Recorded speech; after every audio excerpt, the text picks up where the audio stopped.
जब आप लेन देन करते हो तो सबसे ज्यादा आपको लगता है आपको फायदा होता का, ऐसा लगता है लोगों को, लेकिन फायदा किसी और को ही होता है दीप। अच्छा, हाँ, लेन देन वाले मार्केट में। हाँ, किसी और को। और वो कोई और कौन है, वो एक्सक्लूसिव रिसर्च में बताएंगे। अरमान हमारे साथ जुड़ चुके हैं इस वक्त। अरमान बताइए क्या है बड़ी और एक्सक्लूसिव रिसर्च बिल्कुल के बाद।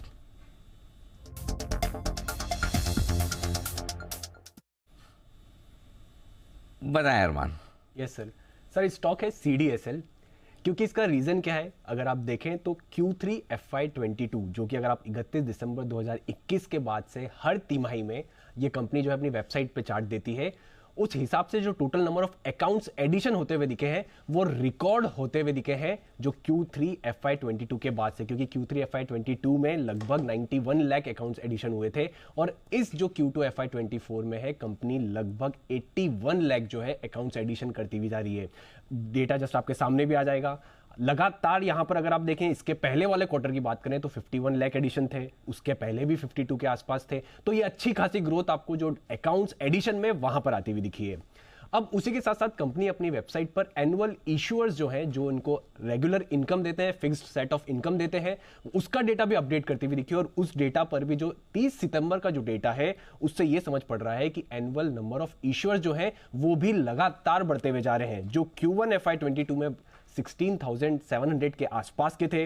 बीच में अगर आप देखें Q2 FY23 में बढ़कर 19,300 हो गए। फिर अगर आप पिछली तिमाही का एंड तक देखेंगे तो वो 20,750 के आसपास के थे और अभी का जो डेटा उन्होंने वेबसाइट पर अपडेट करा है वो लगभग 21,236 होते हुए दिखे हैं। इसीलिए इनके एनुअल इश्यूअर इनकम जो है वो भी आपको रेगुलरली बढ़ती हुई दिख रही है। 28 करोड़ से बढ़कर 46 करोड़, फिर उसके बाद 63 करोड़।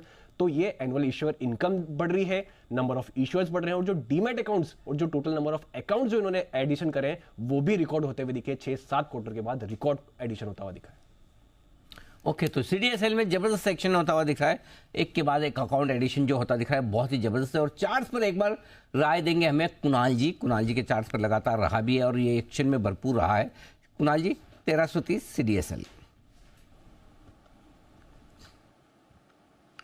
अरे ये ज़बरदस्त चार्ट है, नीचे के लेवल से बहुत ही शानदार रिकवरी हुई। ये बात सही है कि 1400-1425 के आसपास कुछ कंजेशन है और वहीं से हमने हाल में देखा कि स्टॉक में कुछ करेक्शन भी आता हुआ देखा, लेकिन ओवरऑल ट्रेंड मुझे बड़ा सॉलिड लगता है। मुझे लगता है सारे एवरेजेस के ऊपर स्टॉक ट्रेड कर रहा है और ये 1400 के लेवल्स जैसे ही CDSL निकालता है तो फिर इसमें एक आपको बड़ी रैली देखने को मिलेगी।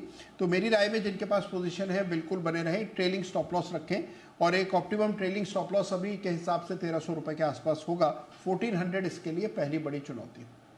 चीज़ की लिस्ट में भी रह चुका है ये वो स्टॉक जो अगले 25 साल के लिए आप अपने पोर्टफोलियो में रखें, समझ सकते हैं आपकी, जिससे कितना बड़ा फायदा हो सकता है। आज सुबह राधिका गुप्ता जी से हम बात कर रहे थे, एडलवाइज म्यूचुअल फंड के MD CEO, और उनका ये कहना था कि ये जो क्रांति आई है 33 लाख शेयर, 33 लाख अकाउंट हर महीने जो जुड़ रहे हैं, ये स्ट्रक्चरल चेंज है इंडियन इक्विटी मार्केट का। तो रिटेल का पार्टिसिपेशन ये 2-4 महीने की बात नहीं है, लंबी चलने वाली स्टोरी है, ये आप ध्यान में ज़रूर रखें।